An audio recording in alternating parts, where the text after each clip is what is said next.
Saudara seiman di dalam Kristus Yesus Tuhan kita, saat ini kita bersukacita merayakan peringatan kenaikan Tuhan Yesus Kristus ke sorga. Benar sekali, selayaknya kita bersukacita hari ini. Atas perkenannya kita dapat merayakan peringatan hari kenaikan Tuhan Yesus Kristus, Tuhan kita ke sorga. Peringatan kenaikan Tuhan Yesus ke sorga adalah pesta besar, sebab melaluinya makin jelas dan tegas bahwa Tuhan Yesus Kristus yang mati dan bangkit dari kematian tidak berdiam di bumi ini, melainkan kembali ke sorga tempat asalnya, sorga yang kekal selamanya. Dia telah berada di sana, duduk di sebelah kanan Allah Bapa. Indah sekali hari peringatan ini bagi kita. Namun, apakah maknanya bagi kita yang masih hidup di bumi pada saat ini? Ada banyak makna kenaikan Tuhan Yesus itu dalam kehidupan orang beriman kepadanya sekarang ini. Tetapi yang paling utama bahwa Dia telah mempersiapkan tempat kekal bagi kita di surga, tempat kewargaan kita. Itulah yang kita rindukan, dan jangan terbuai di bumi ini, kaya atau miskin, berpunya atau tidak di bumi ini, sakit atau sehat, atau bagaimana sekalipun hidup kita, harus kepadanya kita berserah. Dengan sukacita kami bergegas menyambut Engkau ya Tuhan. Kuatkan kami agar tidak ada yang terbuai hanya memikirkan dunia ini, tidak mengingat kehidupan kekal. Ya Tuhan, persiapkanlah bagi kami tempat kehidupan kelak, agar kami mewarisi karya besar-Mu. Janganlah ragu janji Tuhan, sebab bagi kita telah diberitahukan, Aku berkata kepadamu, sesungguhnya barang siapa mendengar perkataanku dan percaya kepada Dia yang mengutus aku, ia mempunyai hidup yang kekal dan tidak turut dihukum, sebab ia sudah pindah dari dalam maut ke dalam hidup. Yakinlah hal itu akan terjadi sesuai dengan iman dan pengharapan kita. Mari muliakan Tuhan dengan bernyanyi.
Di dalam nama Allah Bapa dan nama anaknya Tuhan Yesus Kristus dan Roh Kudus yang menciptakan langit dan bumi. Amin. Demikianlah firman Tuhan kepada Tuanku, duduklah di sebelah kananku sampai kubuat musuh-musuhku menjadi tumpuan kakimu. Pada hari tentaramu bangsamu merelakan diri untuk maju dengan berhiaskan kekudusan.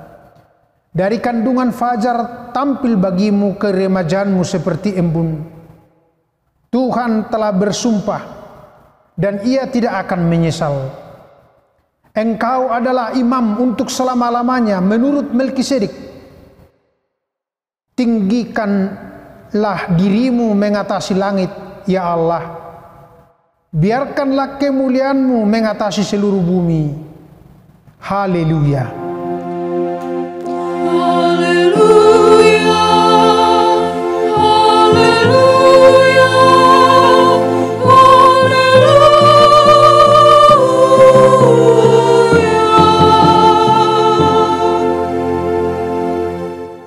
Marilah kita berdoa. Ya Tuhan Yesus Kristus, anak Bapa yang maha mulia, yang naik ke surga dan duduk di sebelah kanan Allah Bapa, berilah kami Roh Kudus untuk mengajar kami. Berikanlah kami gembala yang setia kepada firman-Mu, dan kuatkanlah mereka melakukan pekerjaannya agar kuasa melawan si jahat, supaya kerajaan-Mu semakin tersebar dan berkembang di dunia ini, hingga seluruh musuh-Mu tunduk dan takluk di bawah kaki-Mu. Karuniakanlah kami kemenangan atas dosa dan kuasa maut di dalam Engkau yang hidup, Tuhan dan Juru Selamat kami. Amin. Marilah kita bernyanyi.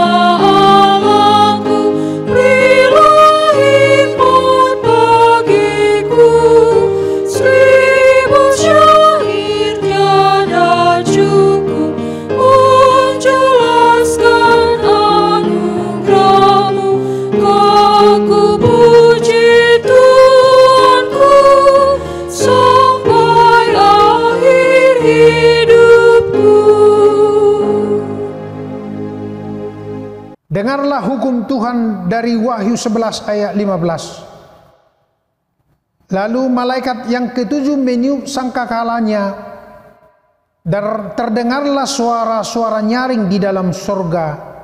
Katanya, pemerintahan atas dunia dipegang oleh Tuhan kita, dan Dia yang diurapinya, dan Ia akan memerintah sebagai Raja sampai selama-lamanya.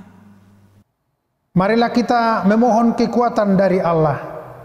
Ya Tuhan, kuatkanlah kami melakukan sesuai dengan hukum-Mu.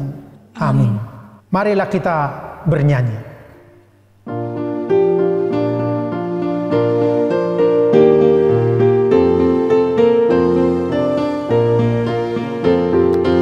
Yesus memanggil, mari cepat. Dia menyambut yang berserah. Dia maha murah, percayalah.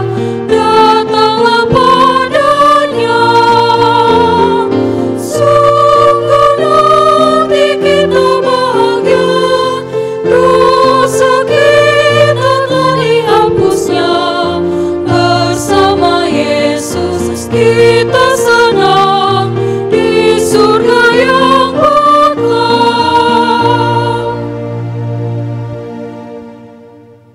Ya Bapa kami yang di surga, Allah yang maha kasih kepada kami orang hina. Kami orang berdosa ini datang ke hadapan-Mu untuk mengaku dosa-dosa kami. Kami menyesal karena kami sering melakukan hal-hal yang tidak berkenan di hadapan-Mu. Atas mana kami sepatutnya kena hukum-Mu. Tetapi Engkau panjang sabar, kami tidak binasa. Ya Tuhan, kasihanilah kami. Janganlah Engkau menghukum kami. Hapuskanlah dosa kami, karena darah anak-Mu yang telah dicurahkan di Golgota. Amin.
Dengarlah janji Tuhan. Hanya sesaat lamanya aku meninggalkan engkau, tetapi karena kasih sayang yang besar aku mengambil engkau kembali. Dalam murka yang meluap aku telah menyembunyikan wajahku terhadap engkau sesaat lamanya. Tetapi dalam kasih setia abadi aku telah mengasihi engkau. Firman Tuhan penebusmu. Kemuliaan bagi Allah di tempat yang maha tinggi. Amin. Kita bernyanyi.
Mari kita membaca secara responsoria epistel tertulis dalam kitab Ibrani 11 ayat 1 sampai dengan 6. Iman adalah dasar dari segala sesuatu yang kita harapkan dan bukti dari segala sesuatu yang tidak kita lihat. Sebab oleh imanlah telah diberikan kesaksian kepada nenek moyang kita. Karena iman kita mengerti bahwa alam semesta telah dijadikan oleh firman Allah, sehingga apa yang kita lihat telah terjadi dari apa yang tidak dapat kita lihat. Karena iman Habel telah mempersembahkan kepada Allah korban yang lebih baik daripada korban Kain. Dengan jalan itu, ia memperoleh kesaksian kepadanya bahwa ia benar, karena Allah berkenan akan persembahannya itu. Dan karena iman ia masih berbicara sesudah ia mati. Karena iman Henok terangkat supaya ia tidak mengalami kematian, dan ia tidak ditemukan karena Allah telah mengangkatnya. Sebab sebelum ia terangkat, ia memperoleh kesaksian bahwa ia berkenan kepada Allah. Tetapi tanpa iman tidak mungkin orang berkenan kepada Allah. Sebab barang siapa berpaling kepada Allah, ia harus percaya bahwa Allah ada, dan bahwa Allah memberi upah kepada orang yang sungguh-sungguh mencari Dia. Demikian firman Tuhan. Berbahagialah orang yang mendengar firman Tuhan dan melakukannya. Amin. Kita bernyanyi.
marilah kita bersama-sama mengaku iman kepercayaan kita, sebagaimana teman-teman seiman di seluruh dunia, kita sama-sama mengucapkannya. Aku percaya kepada Allah, Bapa yang Maha Kuasa, Khalik langit dan bumi. Aku percaya kepada Yesus Kristus, Anaknya yang tunggal Tuhan kita, yang dikandung daripada Roh Kudus, lahir dari anak darah Maria, yang menderita sengsara di bawah pemerintahan Pontius Pilatus, disalibkan, mati dan dikuburkan, yang turun ke dalam kerajaan maut, pada hari yang ketiga bangkit pula dari antara orang mati, naik ke surga, duduk di sebelah kanan Allah, Bapa yang Maha Kuasa. Dari sana akan datang kelak untuk menghakimi orang yang hidup dan yang mati. Aku percaya kepada Roh Kudus dan adanya satu gereja yang kudus, persekutuan orang kudus, pengampunan dosa, kebangkitan daging, dan hidup yang kekal. Amin. Kita sambut firman Tuhan pada pesta kenaikan Tuhan Yesus Kristus. Mari kita bernyanyi.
Mari kita berdoa. Damai sejahtera Allah yang melampaui segala akal budi, itulah memelihara hati dan pikiranmu di dalam Kristus Yesus Tuhan kita. Amin. Saudara-saudara kekasih di dalam Kristus Yesus Tuhan kita, Shalom. Horas.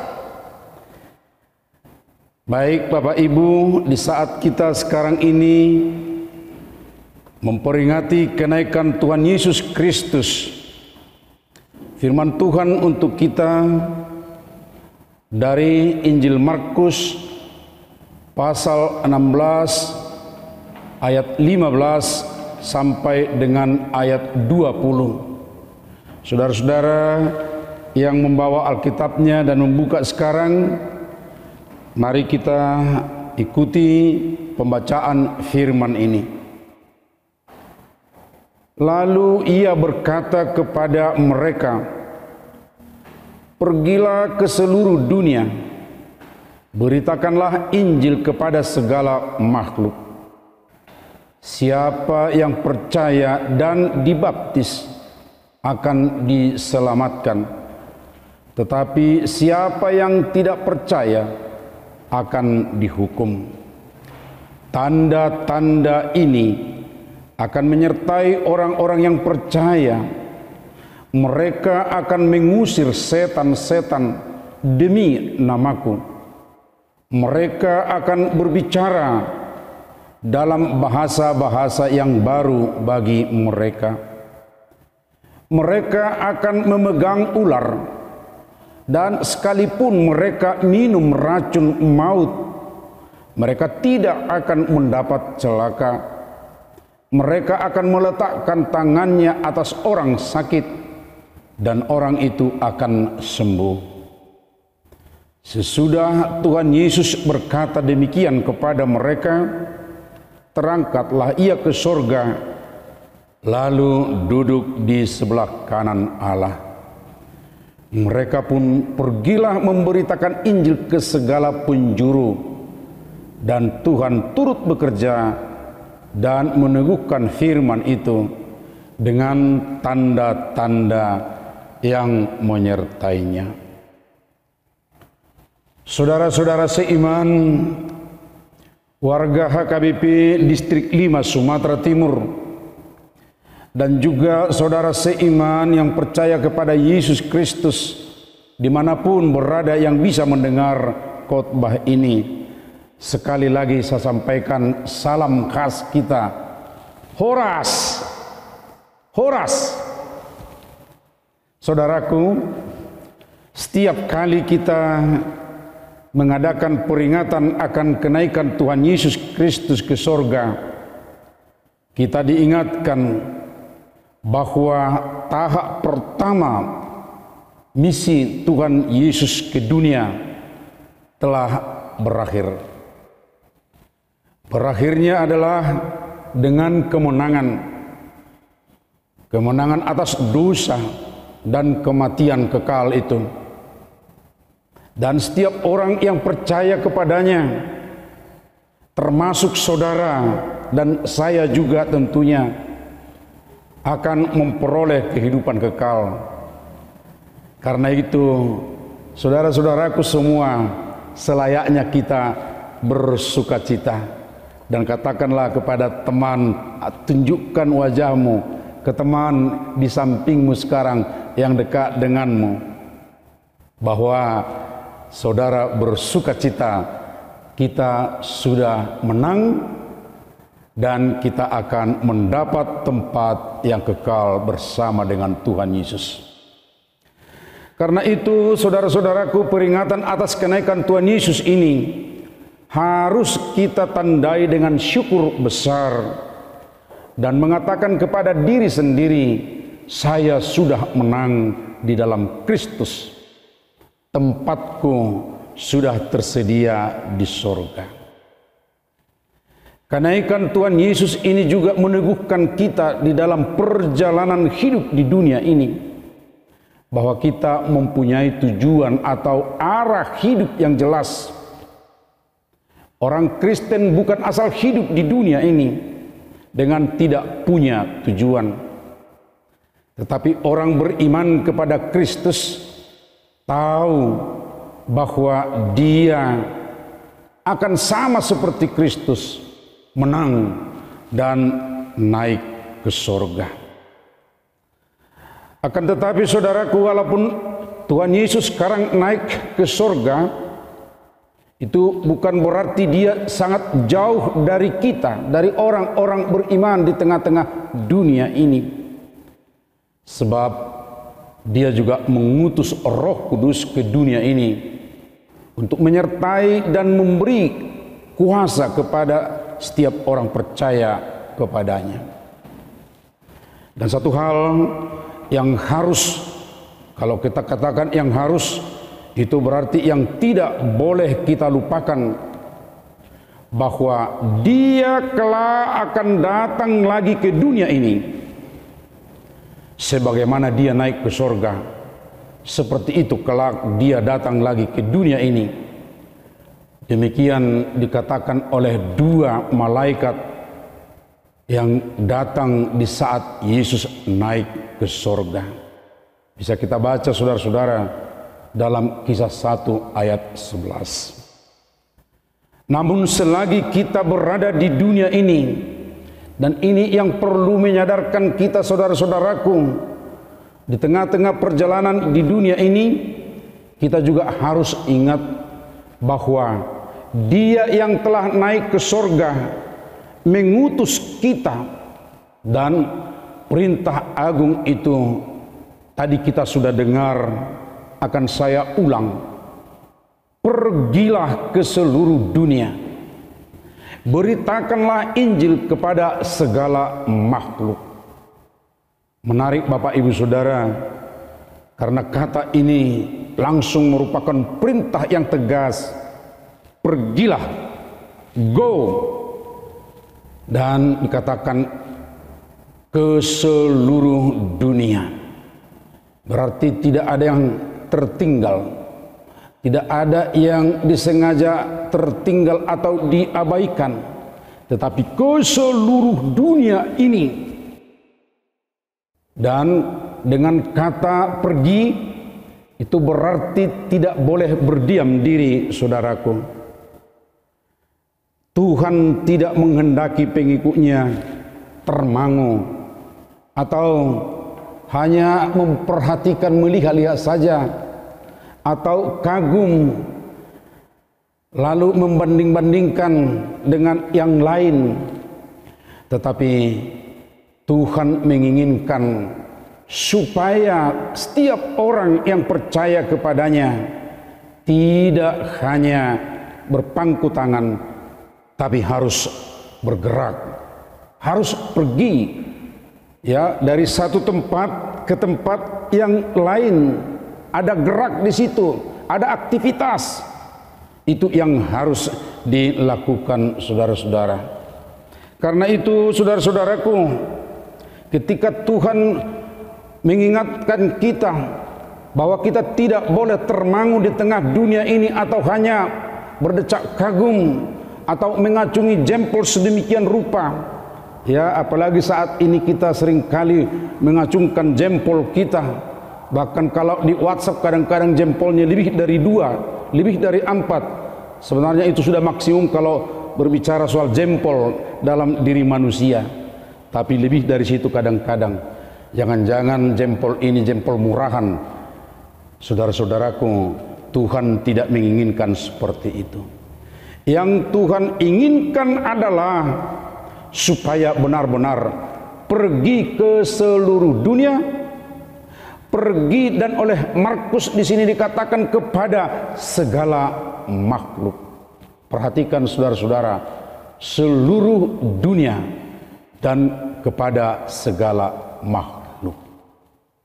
Saudaraku, kata segala makhluk ini perlu kita pahami dengan baik. Pertama-tama, kata segala makhluk itu tentunya menghunjuk kepada manusia.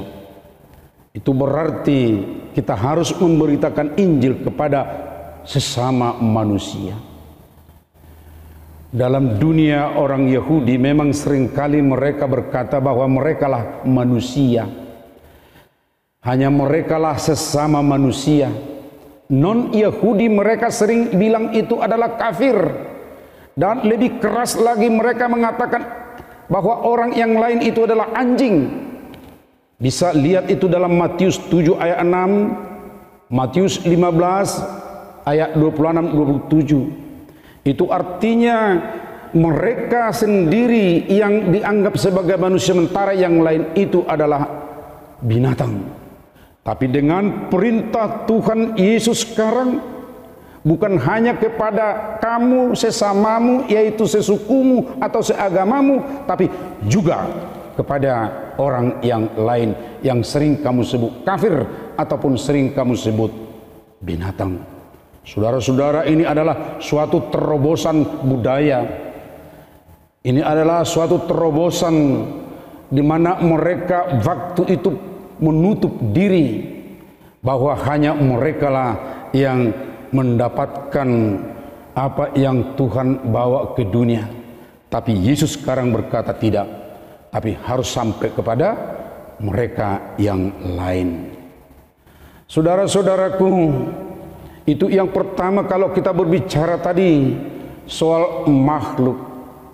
Tetapi kita juga harus ingat bahwa kepada manusia sebagai mahkota ciptaan, karena manusia itulah ciptaan Tuhan yang tertinggi, Tuhan berikan tanggung jawab yang besar kepada kita manusia, kepada saya, kepada Bapak Ibu semuanya, dan terutama sekarang diingatkan kepada orang-orang yang beriman kepada Kristus, supaya kita juga ingat tugas tanggung jawab, yaitu memelihara semua ciptaan Tuhan. Pasti ketika kita mendengar di saat penciptaan bahwa tanggung jawab itu jelas diserahkan oleh Tuhan, bahwa manusia berkuasa atas ciptaan lainnya. Hanya saja Bapak Ibu Saudara, seringkali kita memahami dan melaksanakan berkuasalah atas ciptaan lain itu menjadi eksploitasi. Tapi sesungguhnya Tuhan tidak menginginkan seperti itu. Dan karena itulah sekarang kita diingatkan kembali bahwa Injil keselamatan, ketika kita berbicara pembebasan, ketika kita berbicara soal keselamatan, bahwa makhluk lainnya juga mereka mempunyai hak, dan kepada kita menjadi tanggung jawab supaya semua ciptaan Tuhan itu terpelihara dengan baik, saudara-saudara. Saudara-saudaraku, memberitakan Injil kepada manusia diperintahkan sedemikian rupa, jelas dan tegas, sebab untuk manusia dikatakan adalah untuk mengajar, lalu membaptis, dan menurut Matius dilengkapi lagi bahwa semua bangsa harus menjadi murid Kristus dan diajari untuk melakukan semua perintah Tuhan Yesus. Itulah Injil yang diarahkan kepada manusia, sebagaimana kita sudah pahami tadi arah yang pertama. Tetapi saudara-saudara, memberitakan Injil kepada manusia ini juga perlu kita perdalam, saudara-saudaraku, sebab ada orang berpikir, yang mana ya, yang mana yang harus kita injili atau sampaikan berita keselamatan itu. Ada orang yang milih-milih, ada orang yang mungkin hanya membatasi dirinya, seperti tadi sudah ditegur untuk orang Yahudi. Tapi saudara-saudara, di tempat lain dari nas yang kita baca ini, yaitu ketika kita membaca kisah para rasul, kepada kita diingatkan bahwa fokus kita yang pertama adalah orang yang dekat dengan kita, tapi tidak boleh hanya kepada orang yang dekat dengan kita, tetapi sesungguhnya jika kita perhatikan dengan baik, ada 4 kategori yang biasa kita pahami dari apa yang Rasul Lukas katakan dalam Kisah 1 ayat 8. Lengkap saya baca, saudara-saudara. Tetapi kamu akan menerima kuasa kalau Roh Kudus turun atas kamu, dan kamu akan menjadi saksiku di, perhatikan Bapak Ibu Saudara, Yerusalem, dan di seluruh Yudea dan Samaria dan sampai ke ujung bumi. Ada 4, Bapak Ibu Saudara. Ada 4 kategorinya, atau ada 4 mungkin kalau kita katakan dulu ini soal jauh dekatnya. Tapi jauh dekat ini bukan diukur dengan meter, tapi jauh dekat dengan pemahaman. Ini ya bisa kita lihat, saudara-saudara, jika tadi ada disebut Yerusalem itu adalah yang dekat dengan mereka, bahkan sangat dekat, saudara-saudara, karena mereka ada di situ dan mereka juga adalah satu suku dan asal dari iman mereka juga sama, berarti yang sangat dekat. Dan yang kedua ada yang dekat, sangat dekat tadi, baru ada yang dekat, yaitu seluruh Yudea, yang masih ada hubungan mereka secara suku, yang ada hubungan juga secara iman, tapi tempatnya sudah agak jauh atau terpisah sedikit dari Yerusalem. Lalu yang ketiga adalah yang jauh, yaitu Samaria. Budaya iman mereka sudah berbeda, termasuk juga tempatnya tentu. Tapi satu lagi saudara-saudara yang sangat jauh, disebut dengan ujung dunia atau ujung bumi. Itu berarti juga menyangkut tempat jauh, iman mungkin berbeda, dan rasnya juga sudah berbeda. Saudaraku, Tuhan berkata bahwa ini harus kita sampaikan Injil ke semua. Tetapi Tuhan mengajar kita sekarang, mulailah, awalilah dari yang sangat dekat denganmu. Siapa itu yang dekat denganmu, saudaraku? Siapa itu? Tentunya kita akan berkata, yang sangat dekat dengan saya adalah keluarga saya, keluarga besar saya, yang ada hubungan darah, yang ada hubungan kekerabatan, dan juga tentunya daerah. Dan ini perlu sekarang kita harus pahami, dan kita harus sampaikan Injil kepada mereka, saudara-saudara. Sungguh sangat aneh jika kita percaya kepada Yesus Kristus, kita menerima kemenangan akan ke surga lagi, sementara ada anggota keluarga kita, saudara, mereka tidak jelas, mereka tidak menerima kemenangan, tidak menerima surga, saudara-saudaraku. Dan ini yang menjadi tanggung jawab yang perlu saat ini, saudara-saudara, yang harus kita pahami dan lakoni. Saudara, perlu juga kita sadari bahwa pada tahun ini kita diajak untuk mereposisi penginjilan. Mereposisi penginjilan bukan berarti mengabaikan apa yang sudah ada, tetapi mereposisi penginjilan itu kita perlu melihat, memahami, dan mendalami lagi. Jangan-jangan ada yang kurang, jangan-jangan ada yang salah. Lalu sekarang kita luruskan, kita bereskan, atau kita kembalikan kepada posisi yang dulu, supaya berjalan dengan baik. Kaitannya Bapak Ibu Saudara, jangan-jangan tadi anak atau anggota keluarga kita sudah tidak pernah bersama dengan kita dalam ibadah. Sering perhatikan Bapak Ibu di gereja yang hadir siapa? Ibu-ibu kan? Bapak-bapaknya di mana? Anak-anak oke, mungkin sekolah minggu. Yang remajanya kalau kita cek di gereja sangat sedikit pria, remaja, pemuda yang hadir di gereja. Bapak Ibu Saudara, tetapi 2 bulan lebih terakhir ini kita disadarkan kembali, hai, satu keluarga, kamu dekat, satu keluarga, kamu bersama beribadah. Ingatkan anakmu supaya kamu sama, suamimu, istrimu, supaya tetap kamu. Pastikan dia menerima Injil, pastikan dia sekarang memiliki kemenangan itu.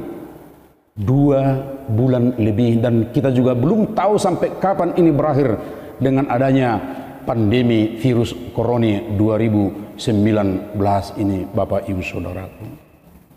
Karena itu, saudara, kita mulai dari yang sangat dekat, lalu nanti ke yang dekat, terus lagi yang jauh, bahkan yang sangat jauh, saudara-saudara.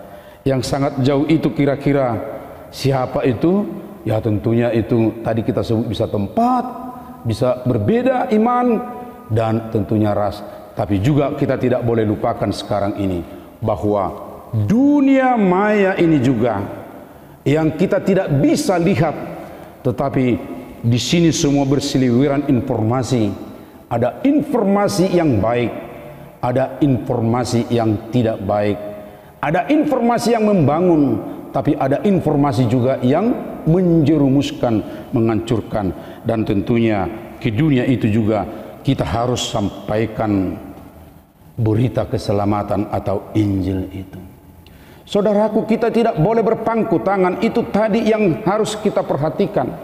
Tidak boleh berdiam diri, harus pergi Bukankah kita mengingat apa yang Tuhan katakan, bahwa dunia ini tidak akan berakhir sebelum Injil Kerajaan diberitakan ke seluruh dunia.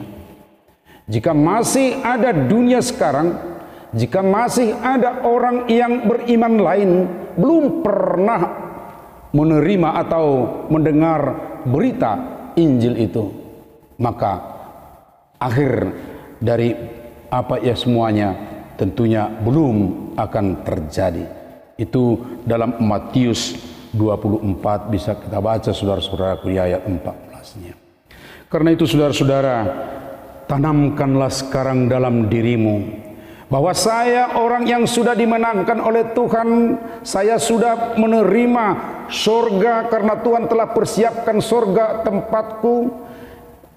Dalam prinsipmu, sebagai tanda sukacitamu, ayo kita harus bersama-sama memberitakan Injil. Saudara, jangan takut memberitakan Injil. Memang banyak tantangan, memang ada juga yang berhasil, ada yang tidak berhasil.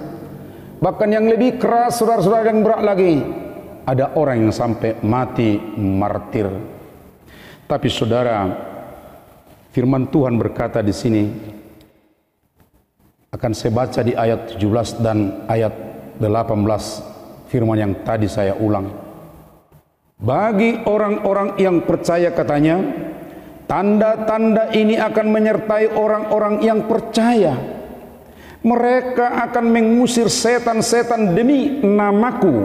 Perhatikan, demi namaku berarti harus sungguh-sungguh demi Tuhan, bukan demi kita, bukan untuk keuntungan saya.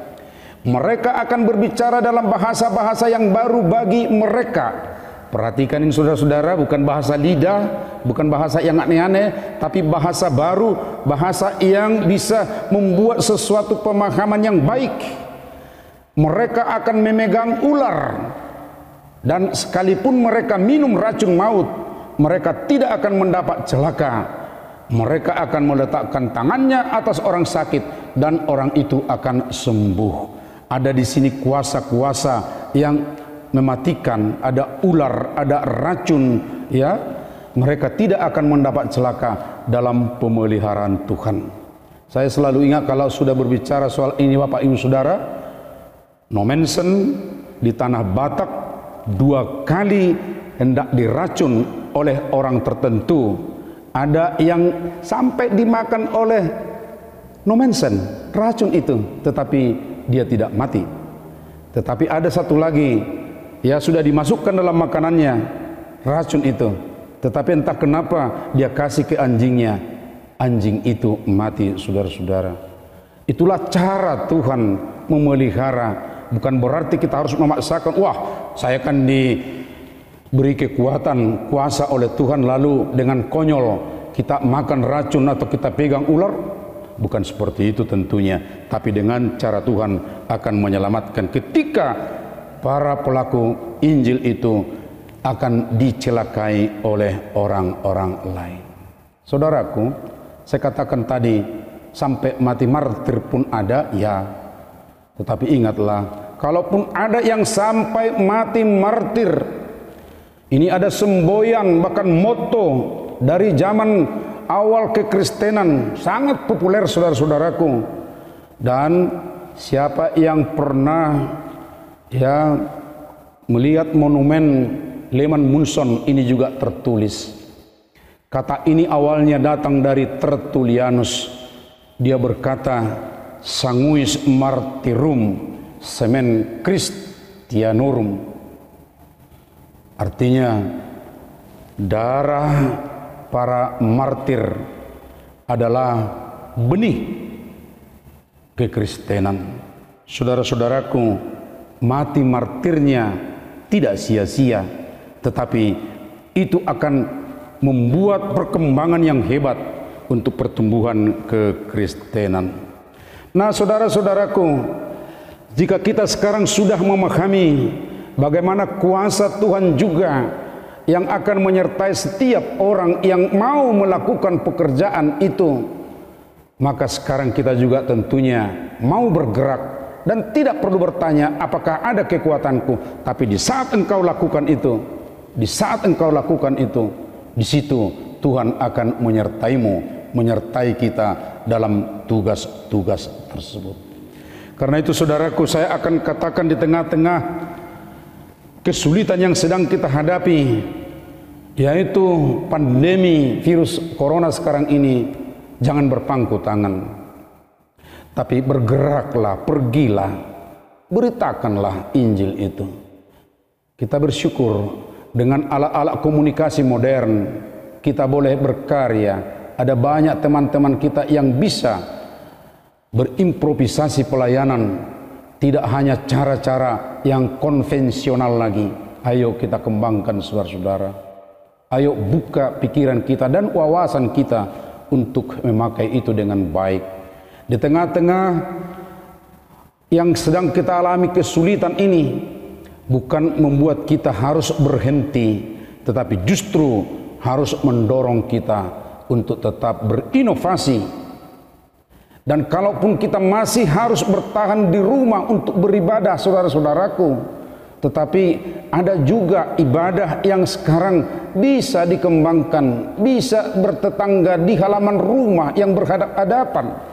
Mereka bisa saling menyapa dan bernyanyi bersama dengan jarak tentunya tetap mereka jaga dengan protokoler yang ditentukan oleh pemerintah.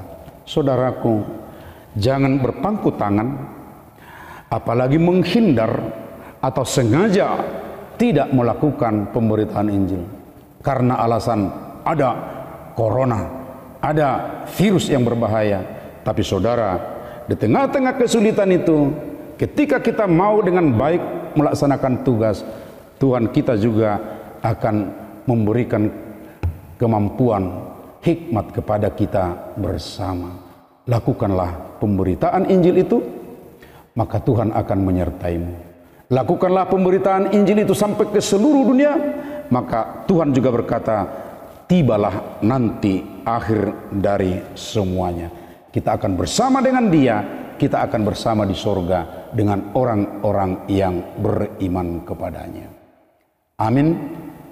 Mari kita berdoa. Terima kasih Allah Bapa di sorga, di saat kami mengingat bahwa anak-Mu Yesus Kristus telah menang dari dosa, kematian kekal itu, dan Dia bangkit dan sekarang naik ke sorga, berada di tempat kekal, dan kami di dunia ini yang beriman kepadanya senantiasa dalam kuasa Roh Kudus yang diutus, kami boleh mempunyai kemampuan, kekuatan, dan mempersekutukan kami tetap berjalan menuju kekekalan itu. Karena itu Bapa di sorga, biarlah kami tetap bersuka cita atas kemenangan dan tempat yang Tuhan telah sediakan bagi kami di tempat kekal. Dan ini yang menggairahkan kami bekerja, melayani, memberitakan Injil di tengah-tengah dunia ini. Mampukan kami ketika ada tantangan, ketika ada kesulitan, terutama di saat-saat seperti yang kami alami ini, ada virus corona yang mengharuskan kami lebih banyak di rumah dengan segala aturan-aturan. Kalaupun kami harus bertemu, berbicara dengan saudara-saudara di sekitar kami, biarlah kami tidak jenuh, tidak bosan, tetapi justru sebaliknya kami berinovasi, kami kreatif, sehingga boleh memanfaatkan teknologi modern untuk menyampaikan berita keselamatan Injil kepada sesama manusia, bahkan juga kepada makhluk lainnya. Terima kasih Bapa di sorga. Saat ini kami juga mau mendoakan negara bangsa kami, pemerintah kami. Biarlah Tuhan hikmat-Mu turun atas mereka, sehingga mereka boleh memberikan kenyamanan, memberikan arah yang baik, bahkan juga memberikan semangat kepada semua rakyat untuk tidak berputus asa di tengah-tengah kesulitan ini. Beri mereka juga Tuhan kesehatan, demikian juga untuk tim medis dan aparat keamanan yang berperan di ujung tombak pelayanan sekarang ini di tengah-tengah masyarakat, di negara kami dan dunia juga. Terima kasih Tuhan. Kami juga berdoa untuk anak-anak kami yang dalam usia studi belajar. Mereka harus belajar di rumah. Sebahagian belum mampu untuk mengikuti cara belajar modern, cara belajar yang harus melalui internet atau online sekarang ini. Supaya mereka tidak bosan, tidak berputus asa, dan biarlah atas dampingan para orang tua atau kakak-kakaknya mereka juga boleh mengikuti sistem belajar yang baru ini. Terima kasih Tuhan. Kami juga mendoakan dunia sekitar kami masing-masing supaya kami saling menjaga, supaya kami juga boleh saling menopang, supaya melalui itu Tuhan kami boleh terbebas dari penyakit yang sedang datang mewabah di sekitar kami. Terima kasih Tuhan atas semuanya. Kami serahkan hidup kami ke tangan-Mu, dan doa kami ini hanya di dalam anak-Mu Yesus Kristus Tuhan kami yang hidup. Amin. Marilah kita bernyanyi sambil kita menyerahkan persembahan kita.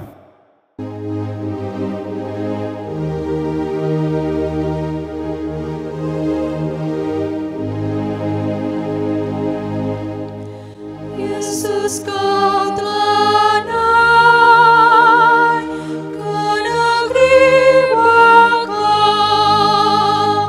Kau Yesus Tuhan kami taat sampai mati. Tuntun umat-Mu masuk surga-Mu. Di jalan terjal musuh menyerang. Tuhan tolong pimpin kami dalam perjalanan kami. Serta-Mu Tuhan kami kan datang. Marilah kita berdoa menyerahkan persembahan kita kepada Tuhan. Ya Allah Bapa kami yang di sorga, kami mengaku bahwa Tuhan adalah sumber dari segala karunia yang melimpah dalam kehidupan kami masing-masing. Sebagian daripada karunia itu kami serahkan kembali sebagai persembahan kepada Tuhan. Terimalah dan berkatilah persembahan umat-Mu ini, agar dapat kami pergunakan untuk pekerjaan dan pelayanan kerajaan Tuhan di dunia ini.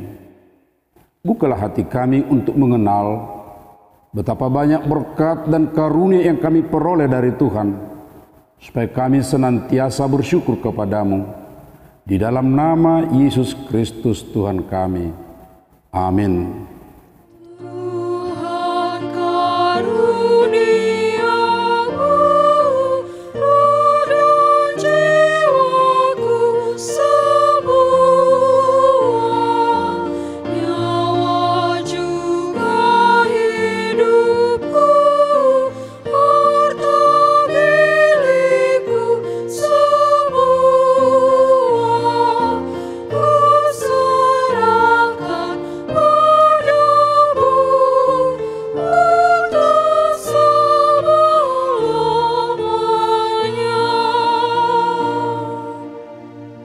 Ya Tuhan Allah kami yang mencipta, memberkati, menyelamatkan dan memelihara hidup kami. Dimuliakanlah nama-Mu di tengah manusia dan tersebar ke seluruh dunia. Terima kasih atas semua kebaikan dan anugerah-Mu ya Tuhan.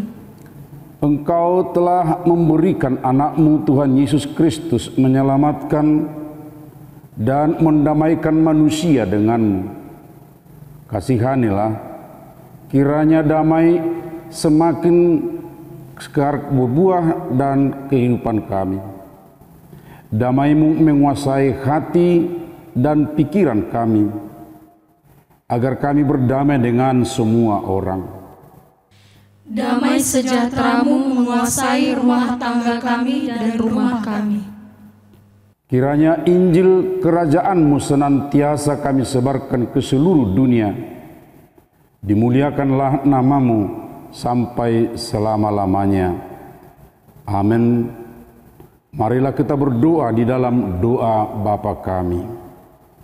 Bapa kami yang di surga, dikuduskanlah nama-Mu, datanglah kerajaan-Mu, jadilah kehendak-Mu di bumi seperti di surga. Berikanlah kami pada hari ini makanan kami yang secukupnya, dan ampunilah kami akan kesalahan kami, seperti kami juga telah mengampuni orang yang bersalah kepada kami. Dan janganlah membawa kami ke dalam pencobaan, tetapi lepaskanlah kami daripada yang jahat.